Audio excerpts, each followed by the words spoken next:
في الأيام ديت سعر الحليب الصناعي أصبح مبلغ وقدره، يعني مش حاجة سهلة بالنسبة للأم والأب إن هم يوفروها، والبيبي هيحتاج كمية مش هيحتاج قليل، صح؟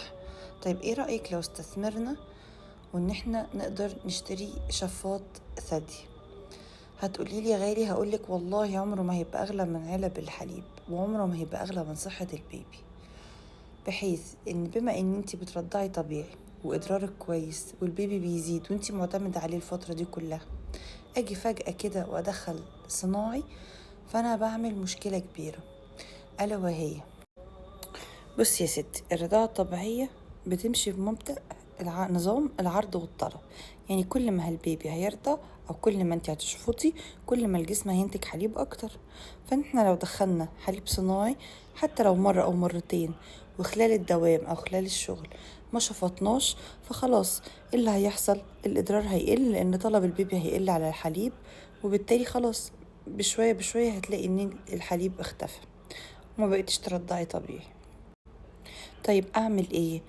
قبل ما ارجع الشغل باسبوعين هبتدي ان انا اجيب اوفر البامب، وان انا اشفط كل يوم بعد كل رضعة، اللي هي بمعدل كل ساعتين ما البيبي يرضع، واروح انا ايه اشفط، والصبح اعمل جلسة باور بامب، وبالليل بعد ما البيبي ينام اعمل جلسة باور بامب.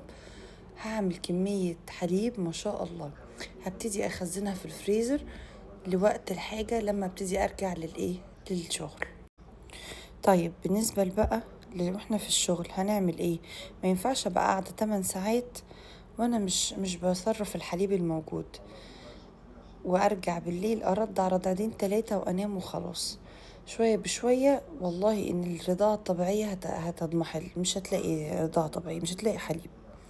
فالمفروض ان انا معايا كفر الرضاعة بتاعي، لو اقدر ادخل الحمام بتاع الشغل كل 3 ساعات، يعني اشفط مرتين مثلا في الدوام او 3، بحيث ان انا اخد الحليب اللي انا هرجعه دوت لتاني يوم، او اعمله مخزون اكمل بيه المخزون. طيب الحليب اللي هشفطه هعمل ايه؟ هجيب شنطة حفظ، وهجيب ايس باك من اي مكان متاح، شوفي حسب ميزانيتك حسب اللي متاح. قدرتي توفري برطمانات معقمة وكويسة، يعني بلاستيك بتاعها صحي، يا سلام، بحيث ان انا اروح افضيها مثلا في اكياس او افضيها اخزنها واستخدمها تاني. قدرت اوفر اكياس الحليب ممتاز جدا. تمام. تقدري تخزني الحليب 4 ايام على رف التلاجة مش الباب، والبيبي ياخده ونسخنه تاني يوم بحمام مية دافية او فترة والبيبي ياخده. كمان اقدر اخزن المخزون دوت لمدة 6 شهور في الفريزر، فاقدر استخدمه للبيبي في اي وقت انتي مش موجودة فيه. هتعلمي الموجود بالبيبي ان هو يبتدي يطلع ازاي الحليب ويقلبه ازاي ويدفيه ازاي ويقدمه له. افيد كتير كتير من الحليب الصناعي. علشان ما صعبهاش عليكي، لو ان مش متاح ان انا اوفر بامب حاليا وخلاص انا مضطرة ان انا ادخل الحليب الصناعي، يبقى انا هاخد بالي من كام نقطة. اول حاجة ان انا دايما بعرض الرضاعة الطبيعي طول ما انتي في البيت، مفيش رضاعة صناعي نهائي. تمام. تاني حاجة، الصبح قبل ما تنزلي هترضعي البيبي رضاعة كويسة مشبعة، وطول الليل هنرضعه رضاعة مشبعة، بحيث ان هو يبتدي صبحه ان هو رضاعة طبيعية. لو هو اكبر من 4 5 شهور وانتي دخلتي الاكل حلو جدا، نقدر نعتمد على الاكل.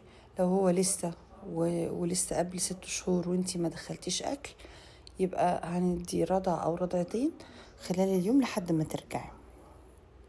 تمام.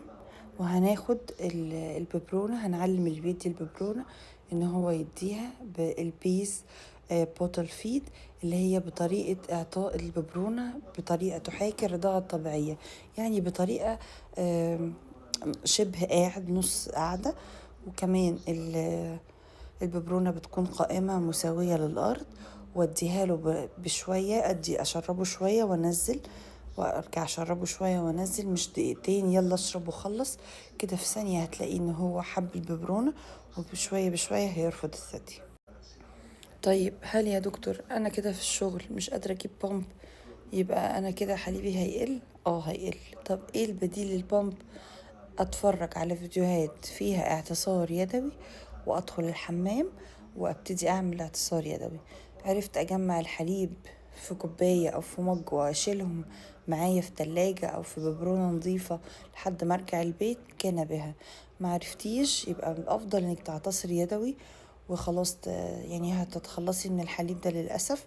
ولكن الفكرة ان احنا هنحافظ على الإضرار شغال طول ما انت في الدوام. وخدي بالك الشفط، يعني استخدام البامب اصلا عامل مهم جدا في زيادة الاضرار، فانت بالتالي كل ما هتشفطي كل ما هتلاقي فيه حليب اكتر وفيه وفر اكتر، ما شاء الله هتحسي بفرق اصلا. طيب مش متاح البامب، خلاص زي ما قلنا هنعمل اعتصار يدوي. هنقدم للبيبي رضع او رضعتين وانتي مش موجودة. هنرضع البيبي طول اليوم، طول ما هو موجود هو في حضننا، نخفي خالص الببرونة طول ما انتي موجودة. هنرضعه الصبح رضاعة مشبعة. وترجعي بالسلامة، والحمد لله على سلامتك انتي والبيبي. مع السلامة.